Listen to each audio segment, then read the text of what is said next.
Hey, what's up, guys, and welcome back to Lazy Couch Thoughts. Today, we're going to be talking about the Fernando Tatis Jr. deal.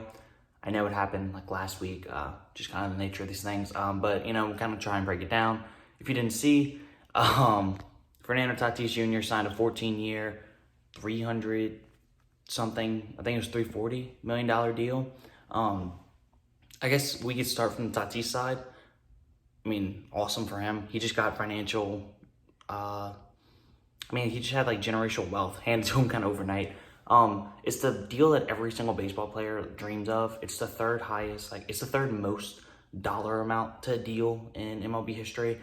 And it's just kind of what you dream of as a player, like locking into a certain franchise, locking into a certain team, saying like, all right, I have my safety net. Like, I'm going to be here for 14 years. I'm going to be here for a long time now. I can just focus on playing ball. I don't have to worry about contract stuff. I don't have to worry about money. I have no opt-outs. I have no trade. Like, I'm going to be here. And honestly, good for Fernando Tatis. I mean, he gets to hang out in San Diego for the next 15 years and play baseball and be just filthy rich. Isn't that the goal for everybody? Isn't that everybody's goal in life, to live in San Diego and be filthy rich? Seems like a good goal. But some people talking about, oh, he got the money a little early. He didn't get a chance to fully prove himself yet. I don't think he has anything else to prove. He looks like a generational talent. He accumulated 7 WAR, like 7.0 WAR, so like a full 7 during, I think it was 140 something games. Like, as a 21 to 22-year-old, he finished 4th in the NL MVP voting last year. Doesn't mean much, it's a 60-game season, whatever. He had a good 60 games, but so far in his career, he has been amazing. He's like a 155 OPS plus. His OPS during the time's like a 978. Like, he has just been awesome. He had the second most outs above average in baseball last season, and he had the most among infielders. Like, this guy is he's just a stud. Like, he has nothing else to prove. We haven't seen stuff like this from somebody of his age since Mike Trout. And, do you want to lock in a 22-year-old for 14 years after only seeing 140 games? Maybe not, but this is the guy that you would do it if you do it. Ronald Acuna Jr. and Albies, they're probably like beating up their agents right now compared to the deals that they got. But I think it's fair to say Tatis probably got underpaid. It's probably a steal for the Padres because he's making only $24 million average annual value. That's awesome for the Padres. But then at the same time, it's kind of a win-win. Like, the Padres get a potential top 10 player for the next decade at the shortstop positions. Actually, the contract ends when he's 36. There's a good chance he's the top 10 player, like, in baseball for the entirety of this contract. At least at his position. He's that special of a player. He's just that good of a guy. And if we're being honest here, the Padres are gonna make that money back on his jersey sales alone.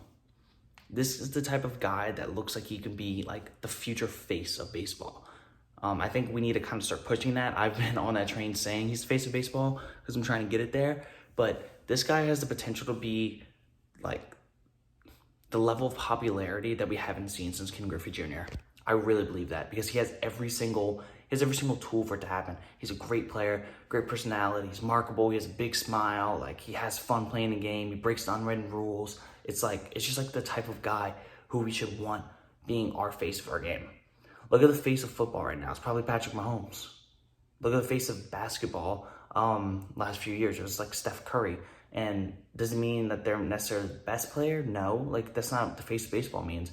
Doesn't mean he has to be the best player. It just means, like, when people think of baseball, who represents baseball, they think of Tatis. They think of the person that's the most popular. And thinking back, when Ken Griffey Jr. was the face of baseball, he was never the best player during his time. He played with Bonds.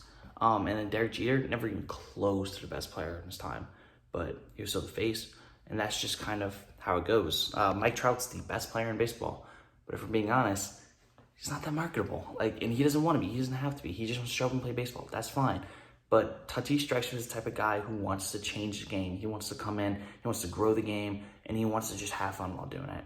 And that's the type of guy who can be the face of baseball. But yeah, Tatis is definitely more than worth the money. It's a great deal for both sides. Just because, honestly, the Padres probably got a steal when it came to AAV. you're not going to be able to sign a top 3 shortstop for $24 million a year. You just won't be able to. And we're about to get the legendary free agent shortstop class next season. That's about to reset the market with Lindor, and Seager, Story, Correa, and Javi Baez. Like, all of these guys are going to be free agents next year. And then Bogarts has an opt-out after that. Like, they can really reset the free agency shortstop market. If I had to guess, it would probably be closer to 30 than 24. So the Padres got a steal here. Like I said, they're going to make probably 5 times. They're probably going to make 5 times more than his contract worth off of him alone over the next 14 years. They will get $340 million worth of jersey sales over the next 14 years, especially if he becomes the face of baseball and the type of player that we expect him to become. And then on the other side, Tatis got his deal. He's locked in. He's ready to roll, and now he can just focus on playing for ball the next 14 years. One interesting thing before I let you guys go. Yeah, I'm like a teacher now, apparently. So Fernando Tatis Sr. actually only made $17 million in his career. Fernando Tatis Jr. will make that in 3/4 of a season. All right, guys. Thank you guys for watching. See you guys on Wednesday. Peace.